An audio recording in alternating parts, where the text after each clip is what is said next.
JK news.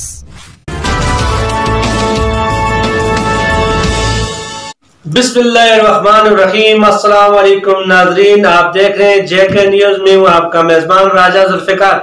नाजरीन, कल रमजान अल मुबारक का पहला रोजा है और आज मंचर बाजार में क्या सूरत आ रही, इस बारे से तफसीलात जानने के लिए टेलीफोन लाइन पे हमारे साथ मौजूद हैं जवाद खान। अस्सलाम वालेकुम जवाद खान। वालेकुम अस्सलाम। साहब क्या हाल है, ठीक ठाक है? अल्लाह का शुक्र है जी, बताइएगा आज की सूरत हाल के बारे में।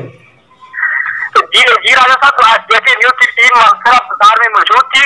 लोगों की जानब से गैर जिम्मेदाराना रवैया देखा गया, मगर इंतजामिया की जानब से काबिल दाद कार्रवाई देखने को मिली। DSP हेडक्वार्टर बशीर अहमद साहब SHO थाना सिटी के अंदर मुख्तलिफ बाजारों का दौरा किया। DSP साहब ने तमाम दुकानदारों को हिदायत दी कि वो रमजान मुबारक के खरीदारों के लिए आने वाले ग्राहकों के दरमियान सोशल डिस्टेंसिंग का खास ख्याल रखें और खरीदते हुए डील करें।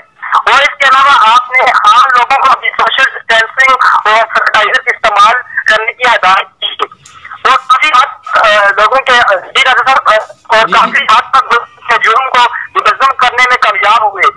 इस अक़दाम पर DSP हेडक्वार्टर और SHO थाना साहब को सलाम पेश करती है सर। शुक्रिया जवाद खान, शुक्रिया। नाज़रीन, आपने जवाद खान की रिपोर्ट सुनी। मैं JK न्यूज़ की स्क्रीन से तमाम लोगों से दरख्वास्त करता हूँ, खुदारा जिम्मेदाराना रवैया अख्तियार करें और इंतजामिया के साथ तावन करें और सोशल डिस्टेंसिंग का खास ख्याल करें। और एक बार फिर JK न्यूज़ की तरफ से मंचरा पुलिस को सलाम। नाज़रीन, आपने मेजबान राजा जुल्फिकार को इजाजत दीजिए। अल्लाह नेगवान।